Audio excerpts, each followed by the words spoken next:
No, it was the guy who played Q. Q? And then that same day there was Patrick Stewart. Oh, it was both of them together. I'm sorry, it was both of them together. It was the guy who played Q and Patrick Stewart. That's funny. I just pushed you in there. Hey, John, it's fun. Go do it.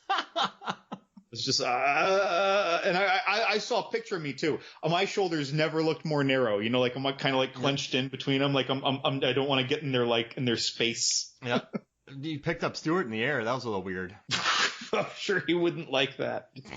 Well, I think we picked a good one here. But no, I guess going back to the movie, also, if you think about it, it covered. All right, so I like the director a lot, James Wong. He executive produced all of American Horror Story, X-Files. He did The One. He also came back for Final Destination 3. I liked what the writers did on this. And you're watching, there's a scene where one of his friends brings Devon Sawa an ice pack. And during that scene, Todd is bringing an ice pack. They have a crane shot that takes you on him upstairs, walking down into the airport, and then dropping a ice pack to Devon Sawa. It's a crane shot. So this movie has random good crane shots, fun effects. It's not overly gory, so that won't turn people off. It has one standout great death. It has fun performances. It's original story. It has enough blood to make you, I mean, his eyes go bloodshot. That's enough for a horror hound, right? And Sean Williams. That was a great effect. And there was even a sound effect accompanying that systemic capillary burst. Yeah. So, I mean, I guess the only thing that could maybe turn people off is Sean William Scott's hockey and Jinko jeans combo when he's in the airport. Oh, but I loved his character. And so on the commentary, they revealed that he was...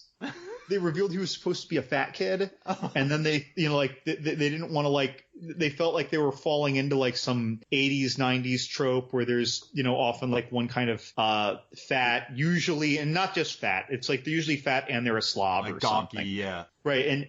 And so I hear that, and then I watch it again without commentary later that day, because that's how I roll. And okay, so when we first see him in those shorts in the terminal waiting to board the plane, he's eating something, and then right when the plane's taking off and they're starting to get turbulence, he is shoving Milk Duds plural into his mouth with a big smile as he's chewing with his mouth open. And I mean, he looks like a chipmunk storing things for the winter in both sides of his cheeks. With like he put the whole thing of big league chew bubble gum in his mouth at once. And then later on, before the bus death scene in front of the cafe, he's riding his bike and Carter like runs him off the road. He had a bag of takeout that fell over. So like he's always falling over as if he was a fat slob klutz. He falls in this movie like 3 or 4 times.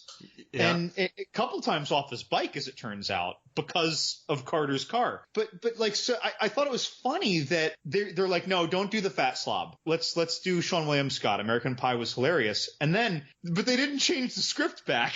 And he rolled with it, and it felt so sincere, though. I loved his character. What a dick. And I liked when he showed up talking to Devon Sawa, like with his shoulders looking like they're about to explode out of his sweater. Like, and he's just like, should I have hit on Christy Jenkins? He thinks he has superpowers. He's like, should I come back? Yeah, because he thinks that he's like some soothsaying Nostradamus prophet. He's like, hey, so I took my driver's exam and I passed. I got a 70. That they say that's the lowest grade that you can get and pass, but I passed it. But hold on. The instructor said, you're going to die a very young man. Dude, is that true? I love that scene. That's really funny. Hey, and okay, I want to see what you think. What do you think about Mr. Wagner, the father of Todd and Carton? I didn't like the execution. Oh wait, of George, Todd and George. But yeah, I didn't like the execution of that character. But he had one important scene right after the death of his second son, out there talking to Alex, Devon Sawa. But I don't know. I feel like nothing he did really ever worked. I don't know. I can't speak on the grieving process for him with his son. But if they'd have stayed on the plane, all of them would have died. So his brother one guy went out to check on him, and so one son lived. You're obviously not going to be happy about that. But I don't know why you would blame Alex. Does that make sense? Right, yeah. That's true. Yeah, so if you're blaming Alex for the events of the plane, then one of your sons got to live. If you're not blaming Alex for the events of the plane, you shouldn't begrudge him at all. But then you wouldn't have reacted. That's true. Oh my God, I never even thought of that. The two of you should have stayed on that plane. Wait, what? He's totally mixing the two different ways that you should react to this. Right? So maybe No, you are spot on. Like maybe if one of the guys got off the plane, got on with Devon Sawa, and then their later plane crashed. Sure. Or if Devon Sawa didn't go, then that guy flew to one later that crashed. Then I get it. But he basically helped save one son. Now you shouldn't be happy. There's no way to be happy. I don't know.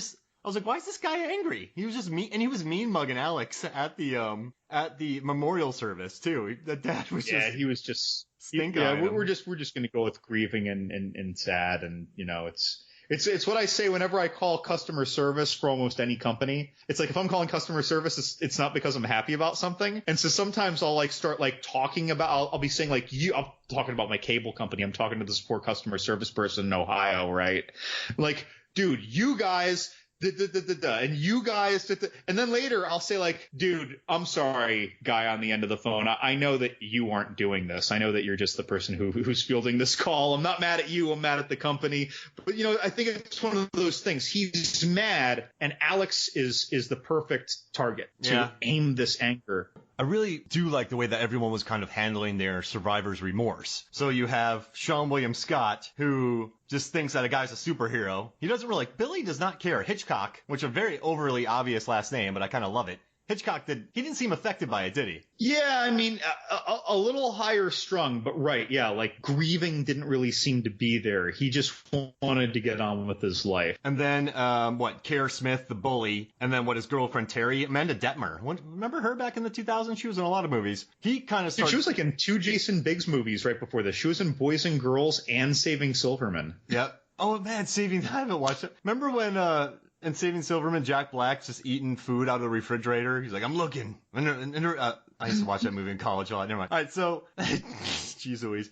But yeah, so he kind of thinks, I'm not going to die. She's just trying to process. And then you have Clear, who starts feeling a connection with him. I don't know. I thought it was handled pretty well. And I liked when it came down to it towards the end, they were fighting, but they did try to work together. Yeah. And as mentioned before, this is another way that I think that this is the superiorly written of the Final Destination movies, because the characters felt superior in terms of being real, if that makes sense. Yeah, I like it. It just and also I like Devon Sawa's character. I liked the skepticism he had. I liked him being locked in. I don't know. Him being locked in the cabin wasn't what I remembered. I forgot about the tetanus, and then I forgot about the cat food that he ate. I don't think that tetanus would have worked out well, because that would have taken a while. Death is a sneaky little guy or person to kill him, but it would have taken so long to kill him. And the other thing is that, dude, that kid's in an upper middle class household or even an upper class household. They had a nice house,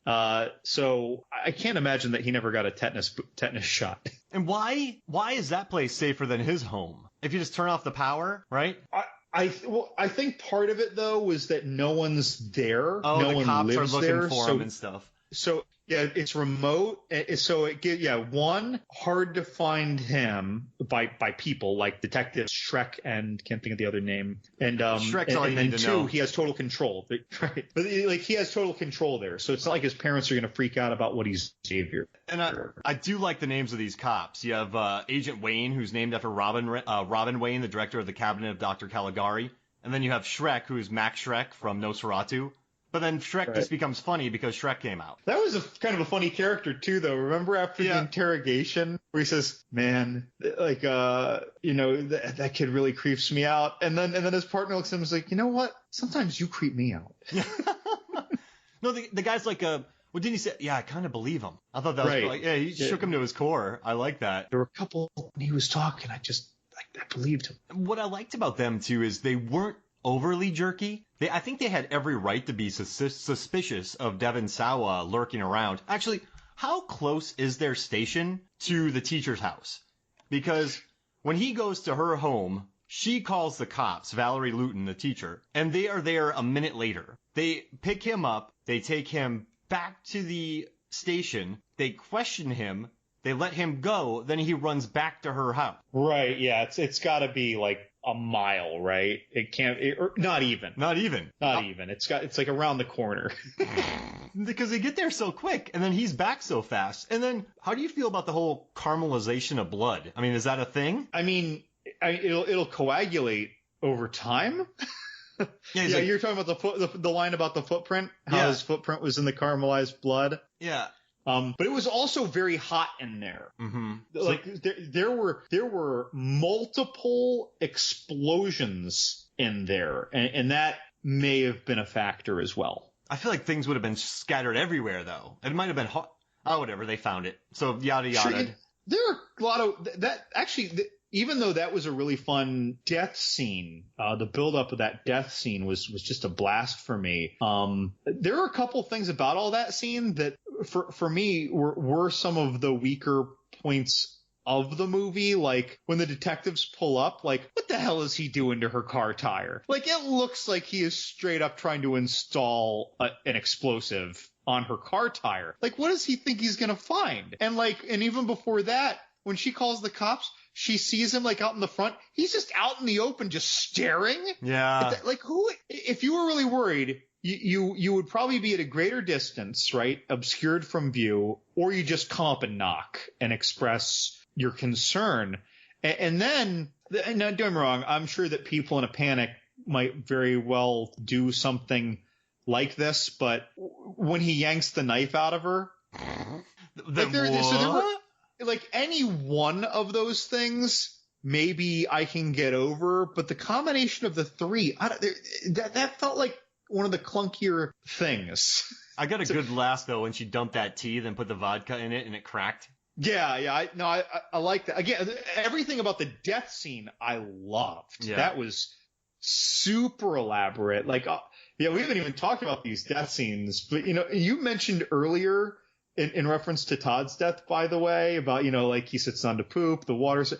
What is it about horror movies and pooping? Yeah, so much of it. How often, now you might see someone sitting on a toilet in a movie, but it is either for high level comedic effect, like True Lies, the bathroom fight, right?